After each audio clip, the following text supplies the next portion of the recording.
vida, como já transformou a vida de muita gente. Eu comecei criando conteúdo aqui, mostrando durante o emagrecimento. A gente via na internet sempre antes e depois, eu falei, eu vou mostrar pras pessoas como isso aqui vai acontecer comigo, porque eu tinha certeza que ia dar certo. Porque antes de mudar qualquer coisinha na minha alimentação, eu decidi estudar sobre comida, sobre meu corpo. E quando eu comecei a estudar, eu falei, caramba, então dá pra pôr um shape comendo Cheetos. Eu não preciso deixar de comer a esfirra que eu tanto amo. Eu não preciso ficar fazendo meu hambúrguer, eu posso ir comer um hambúrguer em um lugar e ficar tranquilo. Isso foi libertador pra mim. E aí eu já tinha certeza que eu ia estar, inclusive, de repente, fazendo esse vídeo aqui hoje pra vocês, porque eu tinha certeza que ia dar certo. Eu tinha 140 quilos, eu consegui mudar. Eu tive obesidade infantil e depois ali na adolescência eu consegui até manter um corpo magro, só que colocando inclusive minha saúde em jogo, fazendo um monte de prática mirabolante. Eu já fiquei tomando suco durante um mês e meio, já fiquei dias sem comer, já desmaiei na sala da gerente onde eu trabalhava lá como menor aprendiz nessa Sabesp. Então eu fiz muita coisa na minha vida, vivi num efeito sanfona maldito. E eu só consegui mudar tudo isso quando eu parei de lutar com a balança, parei de lutar, comecei a entender sobre comida e eu comecei a me divertir. Por isso que a gente tá aqui agora. Então vamos lá. O pilar, a base de tudo pra gente perder gordura é a gente entender sobre energia. Porque no final das contas, o que a gente tem, isso é até de senso comum, de repente você já sabe. Gordura é energia. A gente tem um monte de reserva energética dentro do nosso corpo. A natureza descobriu uma forma super eficiente de armazenar energia. E aí foi através da gordura. Então toda essa gordura que você acaba carregando com você, é a natureza falando, essa energia aqui que tá sobrando, ele não usou, mas pode ser que ele precise em algum outro momento. E vai lá e, vou ficar comigo. Então o pilar de tudo pra gente fazer o negócio acontecer aqui, no final das contas, gente, não depende tanto assim dos alimentos que você escolhe, mas sim do quanto aquele alimento entrega de energia pra você e o quanto você vai gastar de energia no seu dia. A gente chama isso de balanço energético e o que vai funcionar pra gente emagrecer é o déficit calórico. O que é o déficit calórico? É igualzinho você no seu salário da empresa. Vamos supor que você ganha seus 3 mil reais por mês, certo? Se vier uma fatura de cartão de crédito com 3.500 reais, quer dizer, você não vai ter como pagar ela. Você vai tirar 500 conto da onde? De repente da poupança. Aqui no caso a gente vai tirar do buchinho, certo? Como eu gosto de falar. Agora vamos pegar essa ideia e jogar pro nosso corpo. Se eu pegar e gastar 3.000 calorias no meu dia, e aí eu comer só 2.000, eu preciso tirar 1.000 calorias de algum lugar. A gordura não é uma reserva energética, como eu falei? Então vai pegar essas 1.000 calorias da gordura.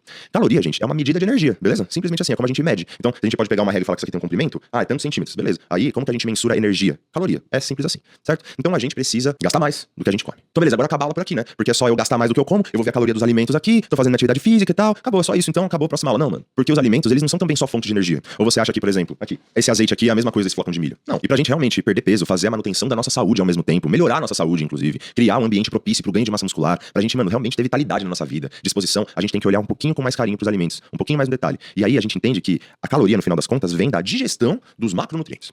Todo alimento, ele é composto por proteína, carboidrato e gordura em algumas proporções. Uns têm mais gordura, outros têm mais carboidrato, outros têm mais proteína, outros têm uma composição que vem com os três juntos. E aí que tá, a digestão do carboidrato vai te trazer 4 calorias. A digestão da proteína também vai te trazer 4 calorias, enquanto a digestão da gordura vai te trazer 9 calorias. E nesse momento vocês têm que abrir o olho e prestar atenção numa coisa também. Quando eu tô falando de grama de proteína, não tô falando necessariamente de grama de frango. Por exemplo, 100 gramas de frango não vai ter 100 gramas de proteína, tá? Tem bem menos, tem por volta de uns 20 e pouco. Assim como quando eu falo pra vocês, tô falando 100 gramas de carboidrato, não tô falando de 100 gramas de arroz cozido branco, tá? É porque esse arroz, por exemplo, cozido, ele não era um grãozinho duro, absorve água depois de cozido, então ele fica mais pesado. Então a composição dele ali tem mais coisa, além do carboidrato propriamente dito. Só que essa água que esse arroz absorveu ali, não tem caloria, entendeu? Então, essas coisas, esses detalhes eu me aprofundo mais no guia prático, mas vamos voltar aqui pra vocês entenderem a ler essa tabela nutricional. Vamos pegar a tabela nutricional desse flocão de milho aqui, por exemplo. Ela vai ter 177 calorias a cada 50 gramas. Olha como que a gente vai chegar nessas calorias aqui. Esse alimento, ele tem 39 gramas de carboidrato. Então, 39 vezes 4, porque a cada 1 grama de carboidrato a gente tem 4 calorias. Mas, a gente tem 3 gramas de proteína também. Então, 3 vezes 4. Por quê? 1 grama de proteína digerida vai dar pro nosso corpo também 4 calorias. E por fim, a gordura. É o macronutriente mais calórico que tem. A cada 1 grama são 9 calorias. E olha lá, na tabela nutricional a gente tem 1 grama de gordura a cada 50 gramas. E aí a gente vai ter 9 calorias pra cada um. Vamos multiplicar por 9. Magicamente, dá 177 calorias, que é o que tá escrito no valor energético ali em cima. Então, você já começa a aprender um pouquinho sobre tabela nutricional agora aqui também. As fibras alimentares que aparecem aqui, elas são importantes pra caramba também. Só que as fibras alimentares, quem vai digerir elas vão ser as bactérias dentro do nosso intestino. Então, basicamente, fibras não têm caloria pra gente se preocupar. Já esse azeite aqui tem uma outra tabela nutricional, mas funciona da mesma forma. São 12 gramas de gordura. Então a gente pega 12 e multiplica 9, porque é gordura. Cada 1 grama de gordura, 9 calorias. 108 calorias, assim como tá escrito o valor energético ali. Certo? Então é basicamente isso. Mas agora, se a gente pensar só na energia pra emagrecer, a gente não tá pensando de uma forma estratégica pra manutenção da nossa saúde e pra longevidade disso tudo.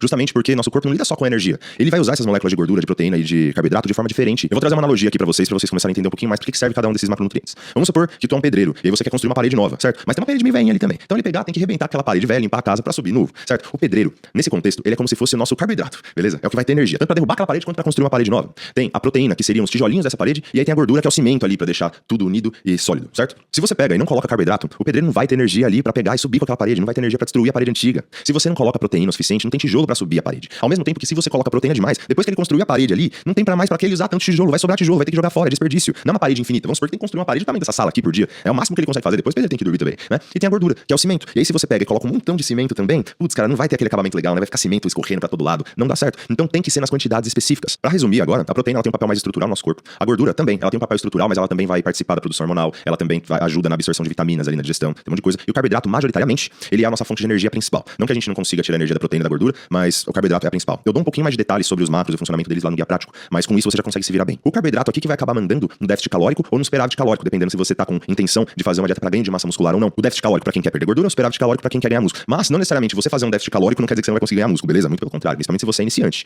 Você iniciante vai conseguir ganhar músculo e perder gordura ao mesmo tempo pra caramba, contando macro. É fantástica a mudança no corpo. Olha, por exemplo, o caso do Vitor e o caso da Mônica. São alunos do Guia Prático que praticamente não mudaram nada na balança entre essas fotos aqui e tiveram uma perda de gordura sem mudar nada na balança, justificada pelo ganho de massa muscular. Ou seja, mesmo em déficit calórico ainda é possível ganhar músculo. Só que tem gente aqui que vai começar a ver essa aula pra fazer uma contagem de macro e ganhar músculo também. Funciona pra caramba. E é contando macro que a gente faz um booking da melhor qualidade possível. Então você já entendeu sobre energia, que a gordura é uma reserva energética, que os alimentos contêm energia e elas vêm da digestão dos macronutrientes, que é proteína, carboidrato, gordura, isso aqui é essencial pra gente, e que o nosso corpo também precisa de cada um desses macronutrientes pro funcionamento perfeito dele e a gente otimizar esse ganho de músculo e perda de gordura de uma forma da hora, que a gente se sinta disposto ao mesmo tempo, sem ficar numa dieta que a gente não vê a hora que acabe. Agora, como a gente vai dimensionar as quantidades de proteína, carboidrato, gordura que cada um de nós precisa? Bom, vamos lá, essa parte que começa a ficar um pouquinho mais chata, mas eu vou tentar trazer ela de uma forma didática aqui pra vocês. Então vamos lá, vamos dimensionar os nossos macronutrientes e também pensar em um déficit calórico. Pra isso a gente precisa saber quanto que o nosso corpo gasta de energia, pra depois a gente fazer um déficit calórico em cima disso, ou seja, de repente você com as suas atividades físicas todas do dia, ou não, também pode ser que você seja sedentário, isso aqui também vai funcionar pra você, sua dieta só não vai ficar tão divertida, de repente, quanto poderia ser, né, comendo uma coisa mais gostosa ali ou outra, mas dá também, é possível você pegar e transformar seu corpo, mesmo no sedentarismo, porque, assim como eu falei lá no começo da aula, o déficit calórico ele vai ser mandatório aqui pra perda de gordura. De qualquer forma, a gente vai ter que saber o nosso gasto energético total, mesmo contando as atividades físicas nossas, e a gente vai aplicar um déficit calórico de 500 calorias ali.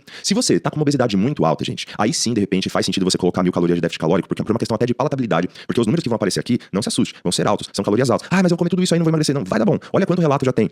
Tá com dúvida? Clica no destaque relatos do meu perfil ali do Instagram. Você vai ver um monte de gente relatando tudo isso. E, minha dificuldade tá sendo comer tudo isso aí de comida e olha, tô tendo resultado mesmo assim. Então, vai de boa, certo? Então, voltando, a gente tem nosso gasto energético aqui em cima e a gente vai ter que tirar 500 calorias de déficit ou 1000. Eu me aprofundo melhor nesses detalhes lá no guia, beleza? Mas vamos lá. Entra aqui na calculadora, vou deixar aí ela disponível pra vocês. Bom, vou fazer o cálculo pensando em mim atualmente, certo? Então aqui, ó, eu coloco meu sexo masculino. Ó, se você é um homem, uma mulher trans que tá hormonizando já há um tempo e tá com os níveis de testosterona estáveis, aqui você pode colocar como se fosse um homem cis ou uma mulher cis. Agora, se você é um homem trans que não hormoniza, você tá com nível de testosterona como de uma mulher cis. Então você vai ter que seguir o cálculo dessa forma. Assim como se você é uma mulher trans, você tá com nível de testosterona de um homem cis. Então você não pode ficar aqui mudando, porque a testosterona muda muito o nosso metabolismo e quanto a gente vai poder aqui comer em questão de calorias, beleza? Idade, 30 anos, peso. Eu tô pesando agora 100 quilos, beleza? Na real um pouquinho menos, mas eu vou colocar 100 pra ficar mais fácil as contas, certo? Tô com 98 já. Minha altura, 1,80 m. E atividade física que eu vou colocar moderada, porque geralmente eu vou na academia de segunda a sexta, de vez em quando eu vou no sábado também, certo? E a gente clica em calcular. Desce um pouquinho, vai aparecer aqui pra gente. Gasto energético basal. A gente não vai usar isso pra nada. Por quê? Porque eu não vou ficar acordar o meu dia e passar ele o resto da minha cama. Não, a gente vai usar o gasto energético total, certo? E aí, a gente tem agora aqui, ó, 3.070 calorias. A partir de agora, eu quero que você pegue um papel, uma caneta, um lápis e começa a anotar as coisas aqui, porque a gente vai começar a ter que fazer alguns cálculos, beleza? Eu sugiro que você pega e faça os cálculos assim como eu tô fazendo pra mim, pra você testar e validar os seus cálculos. Depois você acaba substituindo os seus valores. Porque, eu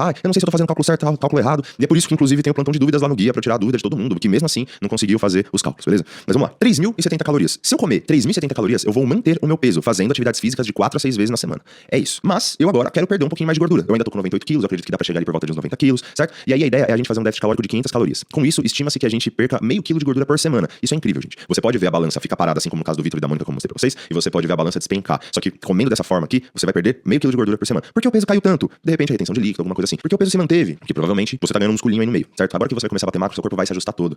Por isso que a gente tem que bater macro durante um tempo pra ver os resultados, assim. Então não desista, continue. Vamos lá. Agora eu entro na minha calculadora e são 3.070 calorias menos 500. Seria 2.570 calorias. Gente, eu não vou trabalhar com número quebrado, eu sugiro que você faça a mesma coisa. Joga pra 2.600, não vai impactar em nada, beleza? Então vamos trabalhar com 2.600 calorias a partir de agora. Comendo 2.600 calorias, como eu falei pra você, espera-se que eu perca meio quilo de gordura por semana. Agora lembra que as calorias vêm dos macronutrientes, da proteína, carboidrato, da gordura? Pois é, agora a gente vai ter que ver quanto de proteína eu tenho que comer, quanto de gordura eu tenho que comer e de carboidrato também. A gente vai começar pela proteína. Pra você saber o quanto de proteína você tem que comer, você volta lá pra calculadora, tá vendo ali que tem lá na última linha um peso máximo? A gente vai usar esses 80,7 quilos aqui pra gente fazer o cálculo de proteína. De repente, você já viu algum outro vídeo aí por aí na internet falando da gente fazer 2 gramas quilo em cima do peso total pra gente pegar e saber a nossa proteína. Só que, gente, isso não faz sentido, tá? Muitas vezes, principalmente pra quem tá com uma obesidade muito grande. Pensa que é o seguinte, eu, quando comecei tudo isso, eu tinha 140 quilos. Se eu fosse fazer vezes 2 gramas quilo e aí ia começar a comer 270 gramas de proteína, não ia fazer sentido nenhum. Lembra no exemplo do pedreiro que eu dei, que ia sobrar um monte de tijolo? Eu ia pegar e ia fazer xixi caro, porque toda aquela proteína ia sair no meu xixi, eu não ia usar pra nada. Quando eu poderia, no lugar daquilo, tá comendo carboidrato, ter mais energia pra fazer minha ginastiquinha com mais intensidade ainda, sinalizar mais hipertrofia e tal. A proteína, muita gente superestima a necessidade dela. Só que aqui a gente vai fazer um cálculo em cima do nosso peso magro, que não necessariamente é o peso que você quer chegar. Entendam que é uma coisa, não é necessariamente que você vai chegar nesse peso. Eu tô falando aqui com uma média, beleza? Então a população tem pessoas com 1,5 m, tem pessoas com 2 metros, mas a maior parte das pessoas de repente tem ali 1,70 m, entendeu? É dessa forma aqui. Mas vem na média que vai dar certo, mesmo que você seja um caso extremo, né, muito pequeno, muito grande, não tem problema. Vem na média que vai funcionar bem pra você. Com mais detalhe ainda, no guia prático lá a gente desmiuça mais um pouquinho isso aqui pra dar uma otimizada, beleza? Mas vamos na média que funciona. Pra gente fazer o cálculo da nossa proteína, a gente vem aqui nessa última linha da calculadora, ver esse peso máximo e vai utilizar esse peso aqui e multiplicar por 2. Ou seja, a gente vem aqui Na calculadora, 80,7 multiplica por 2, deu 161,4. Vou arredondar aqui para 161 gramas de proteína, beleza? E vocês aqui, meninas, na hora de fazer o cálculo da proteína, você pega e vai multiplicar por 1,6 em vez de multiplicar por 2, beleza? Nesse exemplo aqui eu tô fazendo pra mim, mas lá no guia, inclusive, tem um vídeo só de cálculo feminino, tá? Se você quer se sentir mais segura de fazer. Mas não vai mudar muita coisa aqui não, tá bom? Só multiplica o seu por 1,6 em vez de você multiplicar por 2 sua proteína. Você até pode multiplicar por 2, não vai ter grandes problemas. Vai ser mais uma questão de palatabilidade. Você aumentando sua proteína, multiplicando por 2 em vez de 1,6, a única coisa diferente é que você vai aumentar suas proteínas e, consequentemente, vai diminuir o número de carboidratos seu. Se você, de repente, é uma menina que ama comer um montão de carne, pode multiplicar por 2, vai ter um pouco menos de carbo. Se você não gosta já tanto de carne assim, 1,6 de grama de proteína pra você já vai ser bastante. E aí você vai multiplicar por 1,6, vai ter um pouquinho mais de carbo lá. Beleza? É só uma questão de palatabilidade. Agora, de mudança mesmo ali de resultado, não é tanto não. Por que não multiplicar por 2 direto então? Justamente porque o nível de testosterona de vocês é um pouquinho menor que o do homem. Na real, bem menor que o do homem, né? Então, não faz sentido vocês terem 2 gramas quilo também de proteína, ok? É muito por aí também. Então, atentem-se a isso só no cálculo de vocês. De resto, segue tudo igual. Próximo, gordura. A gente vai na gordura. A gordura é muito simples. É o mais fácil de todos. Já é esse peso máximo aqui. Então, esse 80,7. Eu vou arredondar pra 81. Então, eu já sei que eu tenho que comer 161 gramas de proteína. Eu sei que eu tenho que comer 81 gramas de gordura. E eu não posso abrir mão das calorias que vêm desses caras. Porque quando eu ingerir 161 gramas de proteína e 81 gramas de gordura, vai ter liberação de energia. E de quanto que a gente tá falando? 161 é proteína. A gente multiplica por 4. Ou seja, 644 calorias do meu dia já vão vir da proteína. Não tem o que eu fazer. Assim como tem a gordura, com seus 81 gramas. Então, eu vou pegar e vou somar 81. Mas lembre-se que a gordura, a cada 1 grama são 9 calorias. Então, vou multiplicar por 9. Ou seja, não tem o que fazer. Eu vou ingerir 1.373 calorias provenientes da gordura e da proteína. Agora, o carboidrato vai ser o que vai sobrar. Lembra que lá minha meta era comer 2.600 calorias